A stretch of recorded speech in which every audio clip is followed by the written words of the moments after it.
बहुत समय पहले की बात है। अकबर के दरबार में मौजूद सभी दरबारी यह समझने की कोशिश कर रहे थे कि आज अकबर किस मूड में है, क्योंकि उनकी आंखों में आज एक अलग तरह का तेज था, जैसे किसी नए प्रश्न की तलाश में हो। अकबर ने बीरबल की तरफ देखते हुए कहा, बीरबल, आज मेरा मन किसी ज्ञानवर्धक और गहरे अर्थ वाली कहानी सुनने का है। ऐसी कहानी जिसमें रोमांच हो, रहस्य हो और अंत में कोई ऐसी सीख हो जिसे सुनकर आदमी भीतर से बदल जाए। बीरबल ने हाथ जोड़कर कहा, जहाँ पर ना, अगर आपकी इच्छा हो तो मैं एक कथा सुना सकता हूँ, लेकिन यह कथा अधूरी है। अकबर ने भौहें उठाते हुए कहा, अधूरी यानी इसका अंत नहीं है? बीरबल ने शांत स्वर में कहा, अंत है जहाँपना, पर वह अंत में अभी नहीं बताऊंगा। पहले आपको उसकी शुरुआत सुननी होगी, उसका संघर्ष सुनना होगा, उसकी परीक्षा सुननी होगी। अंत में बाद में बताऊंगा। अकबर पीछे झुककर बोले, तो फिर शुरू करो बीरबल। एक अधूरी कहानी सुनने में भी आनंद है। दरबार के सभी लोग अपनी जगह सीधी करके बैठ गए। बीरबल ने कहा, महाराज, कहानी एक ऐसे विद्वान की है जिसका जीवन एक प्रश्न पर टिक गया था। एक समय की बात है, किसी दूर राज्य में एक अत्यंत बुद्धिमान और धर्मपरायण विद्वान रहता था। वह अपने ज्ञान का दंभ नहीं रखता था, बल्कि अपनी विनम्रता के लिए प्रसिद्ध था। पर दुर्भाग्य देखिए, कभी कभी दुनिया सबसे अच्छे लोगों को ही सबसे कठिन परीक्षा में डाल देती है। एक दिन बिना किसी ठोस प्रमाण के, किसी षड्यंत्र या गलतफहमी के कारण उस विद्वान को एक बड़े अपराध में दोषी ठहरा दिया गया। राज्य के राजा ने कठोर स्वर में कहा, तुम पर गंभीर अपराध सिद्ध हुआ है। राज्य का कानून कहता है कि ऐसे अपराध की सजा फांसी है। विद्वान स्तब्ध रह गया। वह जानता था कि वह निर्दोष है, पर दरबार में कोई उसकी बात सुनने को तैयार ही नहीं था। राजा का स्वभाव कुछ ऐसा ही था। वह बुद्धिमानों का सम्मान करता था, पर अपनी बुद्धि को सबसे श्रेष्ठ मानता था। कुछ क्षण बाद राजा थोड़ा नरम हुआ और बोला, तुम विद्वान हो, इसलिए मैं तुम्हें एक मौका देता हूँ। अगर तुम मेरे एक प्रश्न का सही उत्तर दे सको तो मैं तुम्हें जीवन दान दूंगा। विद्वान ने हाथ जोड़कर कहा, महाराज, प्रश्न पूछिए। राजा ने कहा, स्त्री वास्तव में चाहती क्या है? उसकी सबसे बड़ी इच्छा क्या होती है? दरबार में यह सुनते ही फुसफुसाहट शुरू हो गई, लेकिन विद्वान शांत खड़ा रहा। राजा ने कहा, तुम्हें 1 वर्ष का समय देता हूँ। उत्तर सही हुआ तो जीवन, गलत हुआ तो फांसी। कोई दूसरा अवसर नहीं मिलेगा। विद्वान ने सिर झुकाकर यह बात स्वीकार कर ली। वर्ष का एक भी दिन बेकार न करते हुए विद्वान अगले ही दिन यात्रा पर निकल पड़ा। उसके मन में न तो डर था, न गुस्सा, बस एक ही प्रश्न गूंज रहा था, स्त्री की सबसे बड़ी चाहत क्या है? वह सबसे पहले नगर के प्रसिद्ध पंडितों के पास गया। किसी ने धन बताया, किसी ने सम्मान, किसी ने सुरक्षा, पर कोई उत्तर पूर्ण नहीं लगा। फिर वह मंदिरों में गया, साधु संतों से प्रश्न पूछा, किसी तपस्वी से, किसी ज्योतिषी से, किसी दार्शनिक से। हर कोई अलग उत्तर देता। कभी उत्तर सुनकर लगता कि हाँ, यही सही है, पर घर लौटने पर मन कहता, नहीं, यह भी अधूरा है, इसमें कुछ कमी है। समय बीतता गया। दिन हफ्तों में, हफ्ते महीनों में बदलते गए। उसकी दाढ़ी बढ़ गई, कपड़े धूल से भर गए, आंखों में थकान आ गई, पर उत्तर अभी भी धुंधले बादलों में छिपा था। एक दिन एक वृद्ध साधु ने उसे यह विचित्र बात बताई। जंगल में एक स्थान है, वहाँ एक भूतनी रहती है। कहा जाता है कि उसे दुनिया के हर प्रश्न का उत्तर मालूम है। विद्वान चौंकते हुए बोला, भूतनी? क्या यह सच हो सकता है? वृद्ध साधु ने कहा, लोग डर के कारण उसके पास नहीं जाते, लेकिन यह भी सच है कि जिसने भी उससे प्रश्न पूछा उससे उत्तर मिला। विद्वान के मन में डर भी उठ रहा था, पर उसके सामने जीवन मरण का प्रश्न था। अगर उत्तर न मिला तो कुछ महीनों में उसे फांसी दी जाएगी, और इसलिए उसने निर्णय लिया मुझे उस भूतनी के पास जाना होगा, चाहे वह कितनी भी डरावनी क्यों न हो, चाहे वह मुझे मार ही क्यों न दे, पर शायद वही मेरे जीवन की आखिरी आशा है। जंगल में कदम रखते ही उसे लगा मानो हवा का रंग बदल गया हो। पेड़ों की शाखाएं धूप को निगल रही थी। जमीन पर गिरे पत्तों की आवाज़ भी अलग थी, जैसे कोई छुपा हुआ खतरा उस पर नज़र रख रहा हो। वह आगे बढ़ता गया। आखिर कई घंटों की यात्रा के बाद उसे एक टूटी फूटी कुटिया दिखाई दी। कुटिया इतनी पुरानी थी कि देखने से ही डर लगता था। दरवाजे पर खून जैसे लाल रंग के निशान थे। चारों ओर सन्नाटा था, ऐसा सन्नाटा जैसा कब्रिस्तान में भी नहीं होता। उसने धीरे धीरे दरवाजे पर दस्तक दी।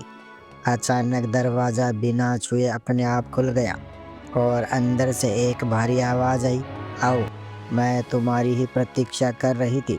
विद्वान कांप गया। अंधेरे में से एक आकृति बाहर आई। उसकी आंखें पीली, बाल बिखरे हुए, चेहरा विकृत, एकदम भूत जैसी। भूतनी ने हंसकर कहा, तो मुझसे उत्तर पूछने आए हो, है ना? विद्वान ने डर के बावजूद सिर हिलाया। हाँ, भूतनी बोली, ठीक है, उत्तर दूंगी, लेकिन पहले तुम्हें मेरी एक शर्त माननी होगी। विद्वान ने पूछा, कौन सी शर्त? भूतनी ने कहा, तुम्हें मुझसे विवाह करना होगा। विद्वान के पैरों से जमीन खिसक गई। यह शर्त उसकी कल्पना से भी परे थी। उसके सामने दो ही रास्ते थे, या तो वह इस भूतनी की शर्त माने, या राजा के दरबार में वापस जाकर फांसी पर चढ़ जाए। उसने सोचा, राजा की फांसी निश्चित मृत्यु है, पर यह विवाह शायद डरावना हो, शायद अनोखा हो, पर जीवित रहने की संभावना तो है।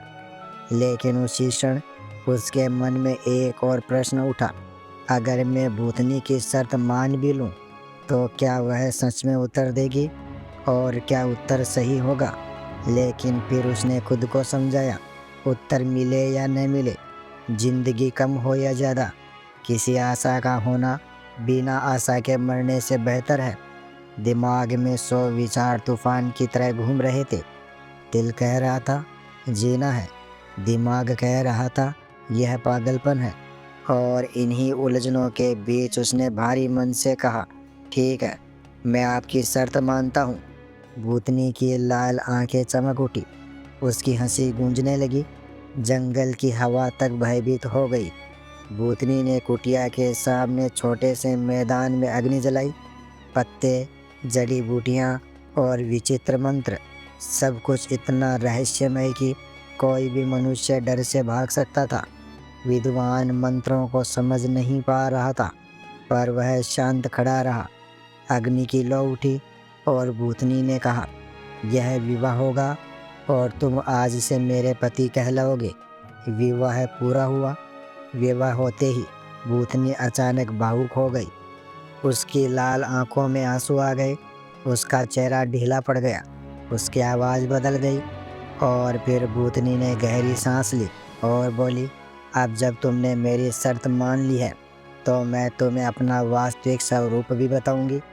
उसने अपनी आंखें बंद की और धीरे धीरे उसका स्वरूप बदलने लगा। उसकी हड्डियों का ढांचा जैसे सीधा होने लगा। चेहरे की विकृति मिटने लगी। बाल सुलझने लगे। कुछ ही क्षण में उसके सामने एक अत्यंत सुंदर स्त्री खड़ी थी। इतनी सुंदर कि विद्वान को अपनी आंखों पर विश्वास न हुआ। वह स्त्री बोली, यह मेरा दूसरा रूप है। मैं हर दिन 12 घंटे परी बनकर और 12 घंटे भूतनी बनकर रहती हूँ, पर आज तुमसे विवाह हुआ है, इसलिए तुम्हें यह अधिकार है कि मैं कब कौन सा रूप धारण करूँ। विद्वान स्तब्ध था। वह प्रश्न भूल चुका था। वह मृत्यु, जंगल, सब भूल चुका था। उसने धीरे से पूछा, आपका श्राप क्या है? स्त्री ने सिर झुका लिया। यह श्राप है जिसे मैं आज तक किसी को नहीं बता पाई, और इसका समाधान भी तुम ही तय करोगे। वह आगे बोली, तुम बताओ कि मैं दिन में परी बनूं या रात में। विद्वान फिर संकट में पड़ गया। जिंदगी जैसे दो टुकड़ों में बट गई। दिन, जहाँ लोग सुंदरता को देखेंगे, रात, जहाँ वह खुद उस सुंदरता का साथी बनेगा। वह सोच में डूब गया। कई घंटे बीत गए। कुटिया के बाहर सूर्य ढल रहा था। जंगल की आवाज़ें गहरी हो रही थी। विद्वान गहरी सोच में था। हर तर्क उसे कहीं न कहीं गलत लगता था। लेकिन तभी उसके मन में एक विचार आया, एक ऐसा विचार जिसमें न स्वार्थ था, न भय, न इच्छा, सिर्फ सम्मान था। वह मुस्कुराया और बोला, तुम्हें जो अच्छा लगता है तुम वही करो। मेरा सुख तुम्हारी इच्छा में है। तुम जैसा चाहो वैसा रूप धारण करो। मुझे तुम दोनों ही रूपों में स्वीकार हो। उस स्त्री की आंखें भर आई। वह कहने लगी, इतने वर्षों में किसी ने मुझे अपनी इच्छा रखने का अधिकार नहीं दिया। आज तुमने पहली बार कहा कि तुम जैसा चाहो वैसा करो। यही वह उत्तर है जिसका मैं इंतजार कर रही थी। धीरे धीरे 1 वर्ष पूरा हो गया। राजा ने विशाल दरबार सजवाया। गंभीर आवाज में बोला, विद्वान उत्तर बताओ। पूरा दरबार शांत, सबकी सांसें रुकी हुई। विद्वान ने राजा से कहा, महाराज, स्त्री की सबसे बड़ी चाहत है अपनी इच्छा से जीवन जीना, अपना निर्णय खुद लेना, किसी के दबाव से नहीं, अपनी मर्जी से जीना। राजा कुछ क्षण चुप रहा। उसके चेहरे का भाव बदलने लगा। दरबार में सन्नाटा छा गया। फिर राजा बोला, यह उत्तर मैंने कभी सोचा भी नहीं था, पर यह बिल्कुल सत्य है। राजा ने तुरंत घोषणा की, विद्वान निर्दोष है और उसका उत्तर युगों तक याद रखा जाएगा।